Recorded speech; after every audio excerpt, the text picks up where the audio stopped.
حسبنا الله ونعم الوكيل، نعم المولى ونعم النصير. بسم الله الرحمن الرحيم.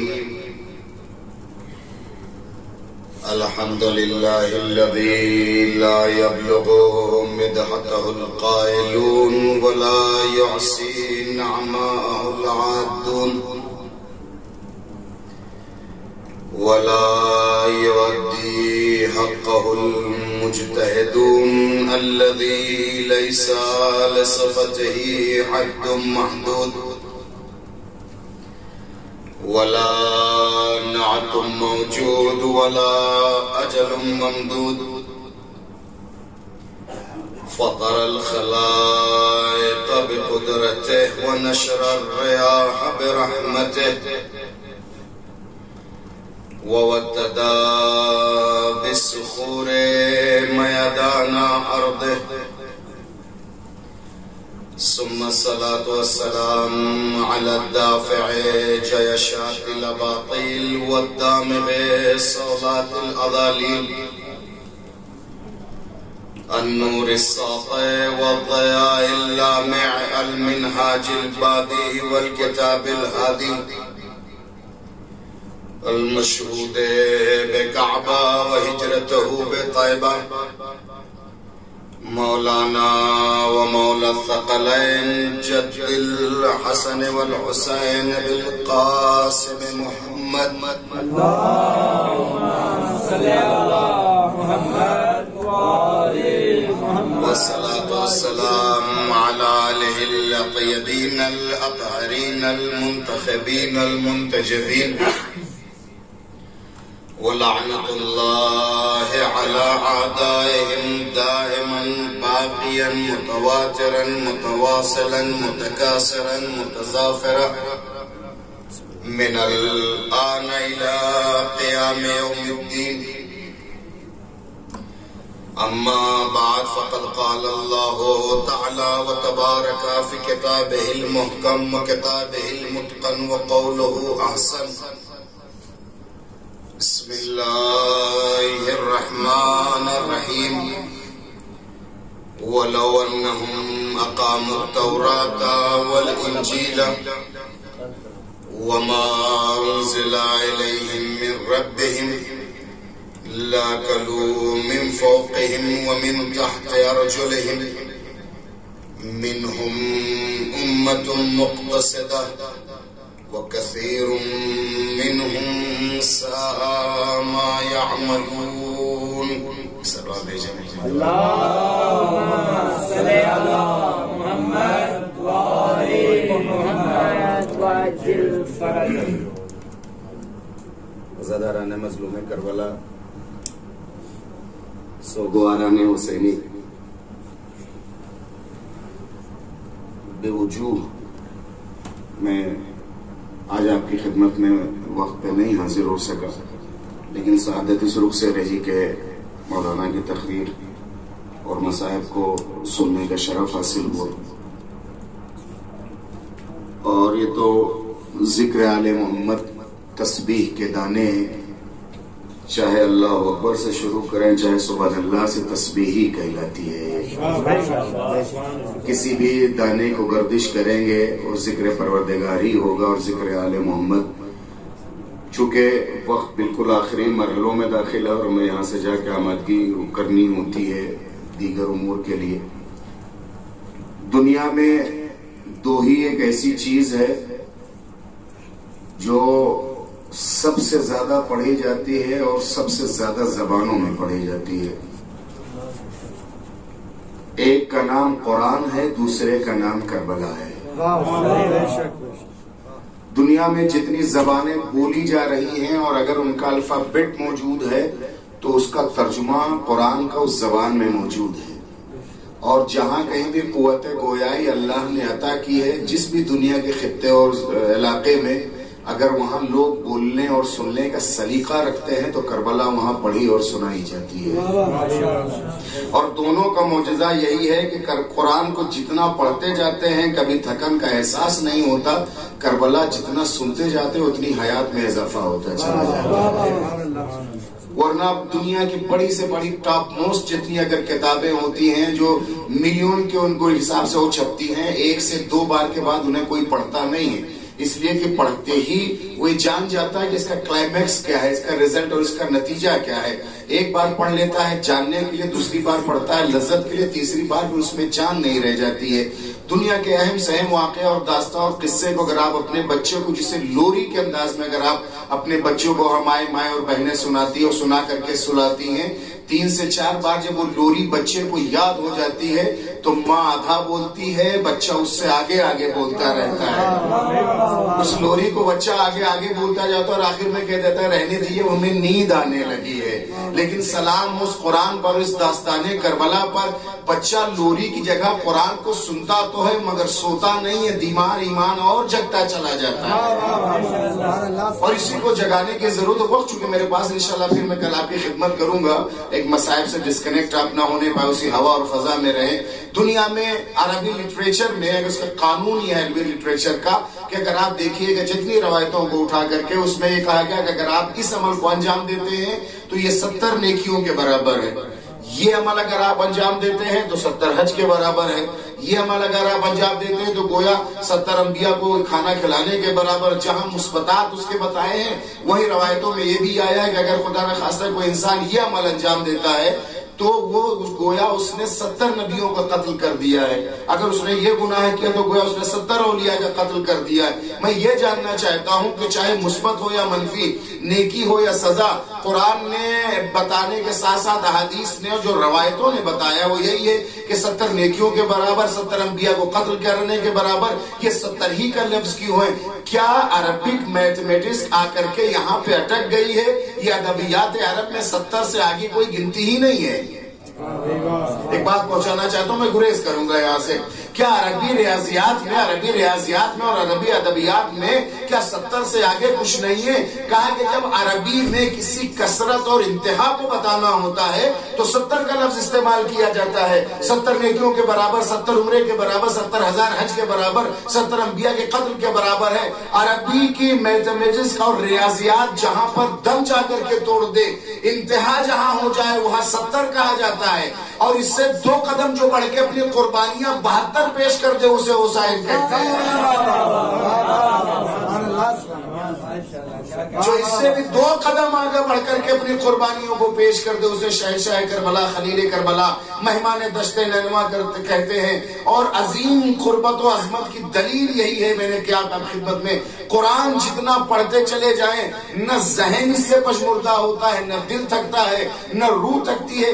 جتنی بار قرآن کو پڑھتے چلے جاتے ہیں اتنے ہی زیادہ مطالب کا ایک نیا انبار ہمارے سامنے آتا چلا جاتا ہے. اسی طرح سے کربلا اور کربلا والوں کا جتنی بار تذکرہ کرتے ہیں اتنی بار ہماری روح کو ایک نیا پیغام ملتا ہے، ہماری روح میں ایک نئی جان آتی. میں نے ایک بات کہی تھی پھر دوہرا دینا چاہتا ہوں صرف گریز کرنے کے لیے کہ بہت سارے لوگ بار بار یہی کہتے ہیں کہ صاحب آخر کب تک یہی کربلا، کب تک یہی کربلا. 2 دن پڑھ لیا، سال 2 سال پڑھ لیا، 100-200 سال پڑھ لیا، 1400 سال ہو گئے ہیں.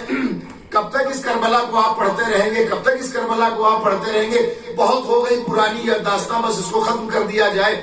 اب ان نادانوں کو کون بتائے کہ یہ ٹھیک ہے آپ کے حساب سے 1400 سال کی بات ہو گئی ہے، کربلا کی داستان پرانی ہو گئی ہے.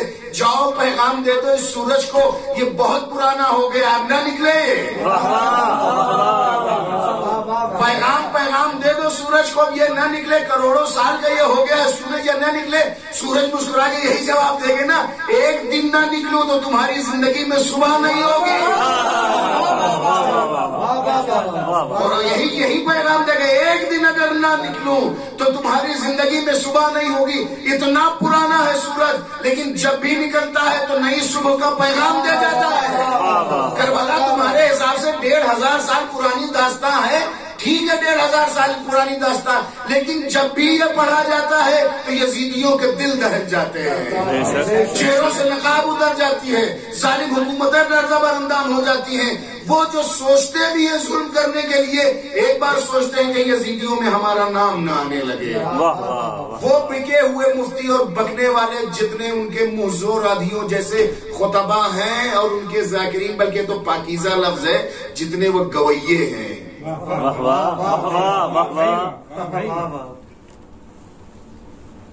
جو اتنی زیادہ طرفداری کرتے ہیں، جو اتنی زیادہ حمایت کرتے ہیں، اور یہ کہتے ہیں کہ نہیں وہ تو خلیفۃ المسلمین تھا، وہ تو رضی اللہ تھا اور اللہ اس کے گناہوں کو معاف کر دیتا ہے۔ اگر اتنی ہی زیادہ ہمدردی اور حمایت اس سے ہے تو رکھ لو اپنی اولادوں کا نام۔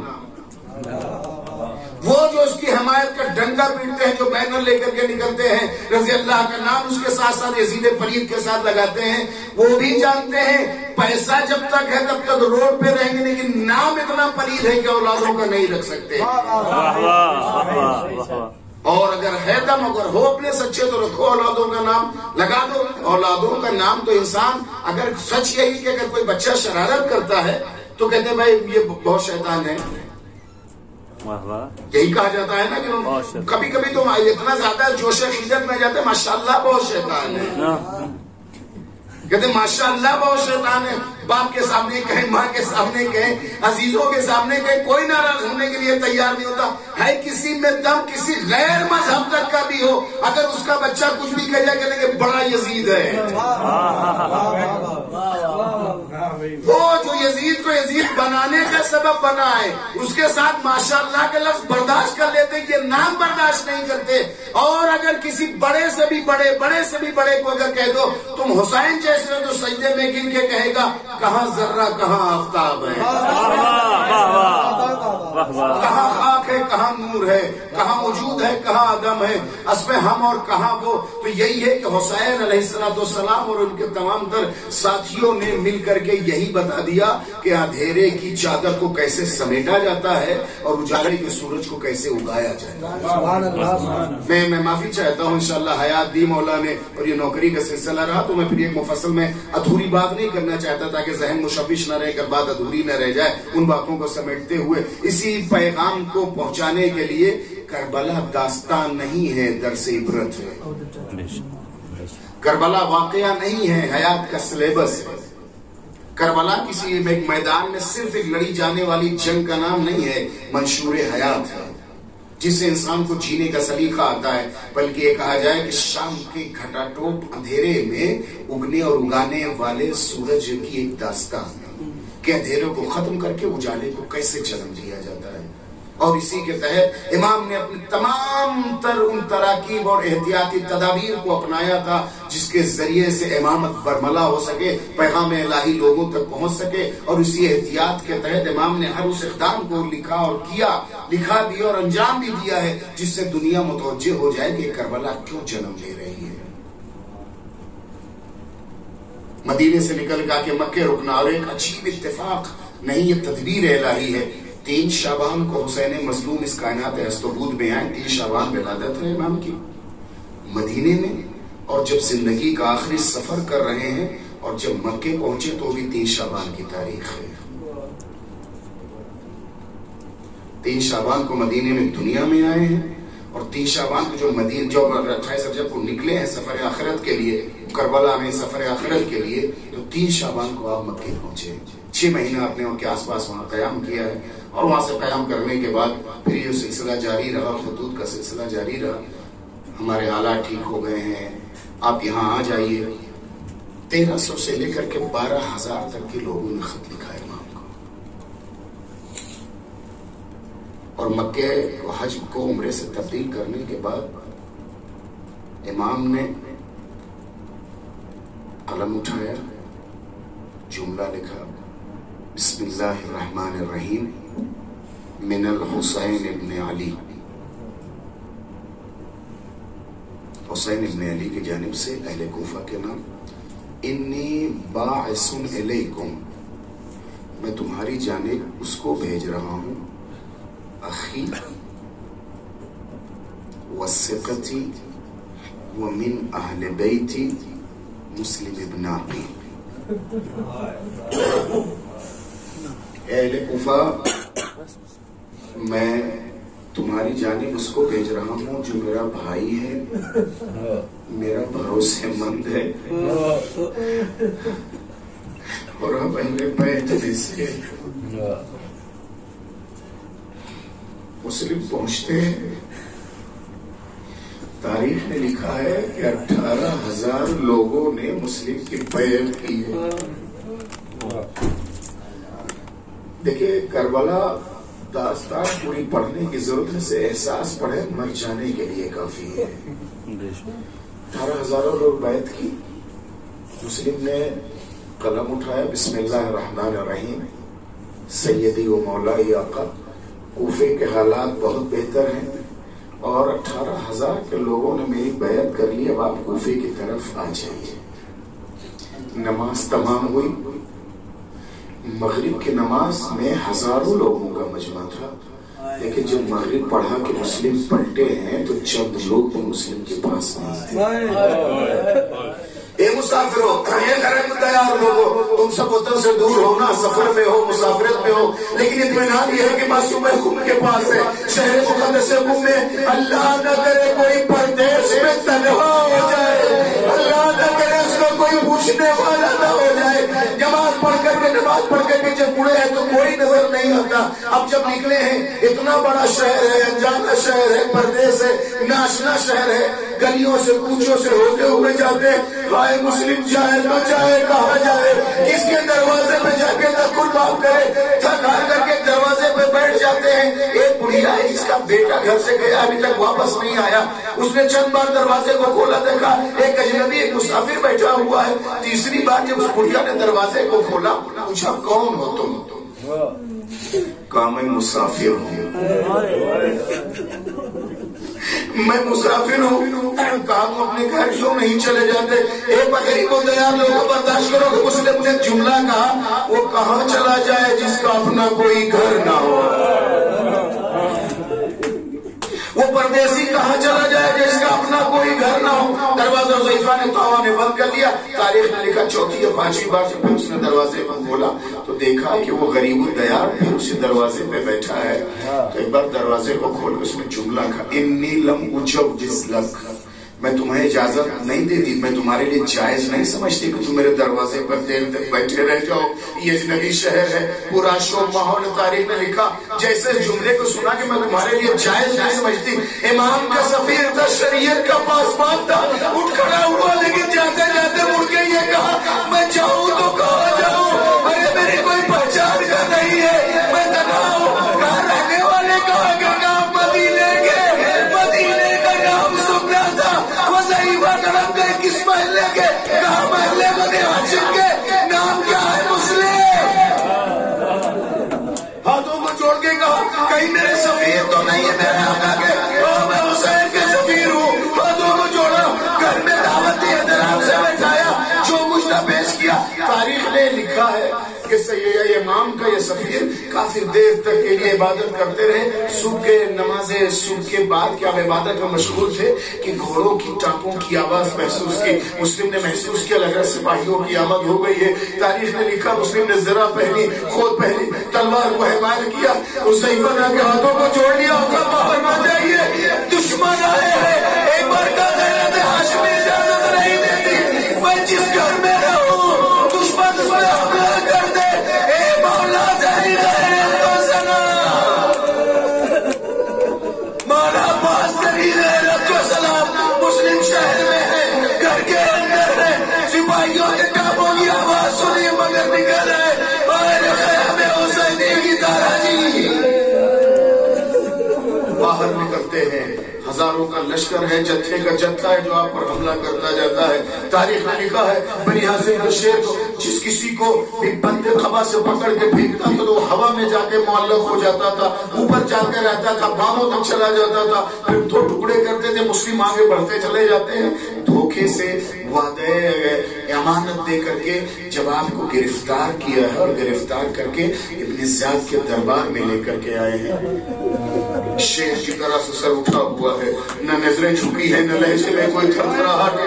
ایک بار کہتا ہے، ایک بار اشعث کہتا ہے، مبارک کہتا ہے کہ تو نے امیر کو سلام نہیں کیا۔ ایک جملہ کہا، مالے الامیر سے والحسین، حسین کے علاوہ میرا کوئی سردار نہیں ہے، میرا امیر تو بس حسین ہے۔ تاریخ نے لکھا ہے، مسلم نے کچھ وصیتیں کی ہے، اور وصیتوں میں کرنے کے بعد جب ابن زیاد نے آپ کی شہادت کا اور آپ کو قتل کا حکم دیا کر لے جاؤ دارالامارہ پر، دارالامارہ یعنی ہیڈ کوارٹر پر، ہیڈ کوارٹر کبھی بھی آپ نے دیکھا جو بلند بلند مینار ہوتے ہیں، وہاں لے گئے کہ لے جا کر کے سر کو تن سے جدا کر دو۔ بس اب 2-3 جملے اور آپ کی زحمت تمام۔ گریہ آپ نے کیا، گریہ ایسے کریں کہ مسلم کی بیٹی کو سکون مل جائے،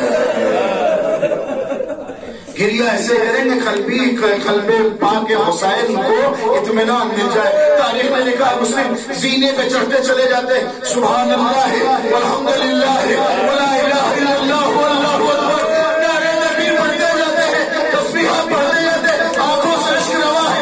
ایک بار اللہ کہتا، مسلم بنی ہاشم کے شیر روتے نہیں ہیں،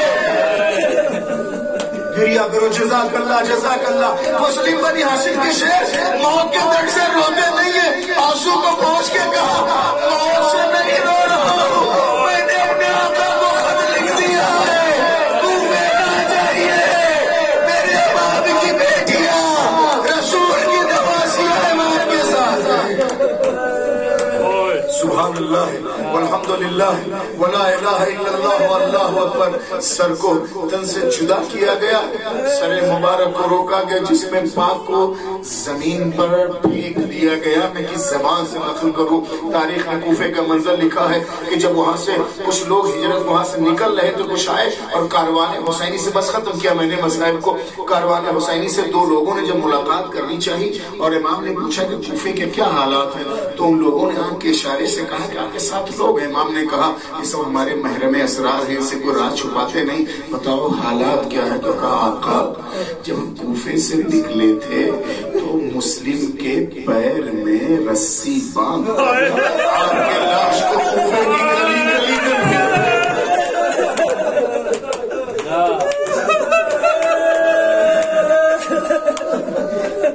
گلی گلی پھرایا جاتا۔ مسلم تم سفیر ہو، سفیر کا کام ہوتا ہے کہ وہ حکومت کے لیے آمادگی کرے، کل تمہارے آقا حسین کا سر آنا ہے، گلی گلی جا کے لاشیں سے استقبال کرو۔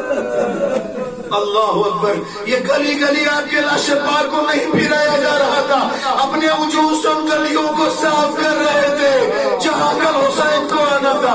بس ختم کیا میں نے مسائل کو، تابوت آپ کی نگاہوں کے سامنے آمدہ ہے، بس اتنا تھا۔ تاریخ نے لکھا جیسے اس بات کو بتایا، جیسے بتایا، بس امام نے جناب مسلم کی بیٹی کو بلایا، تابوت آپ کے سامنے نگاہوں کے سامنے، اس مسائل کو سنیے، بس امام نے مسلم کی بیٹی کو بلایا، زانوں میں بیٹھایا، جیسے سر پہ دست شفقت رکھی نا، بنی ہاشم کی بیٹی تھی، مسلم کی بیٹی تھی۔ ایک بار امام کی چہرے کی طرف دیکھا، چچا میرے بابا کی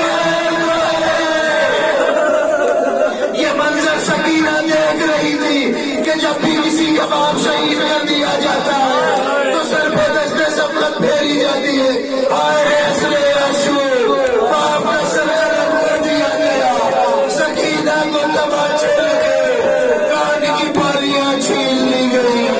اے چچا جن بالیوں کو آپ نے پہنایا تھا انہیں مسلم روچ لیا گیا ہے، وہ مسلم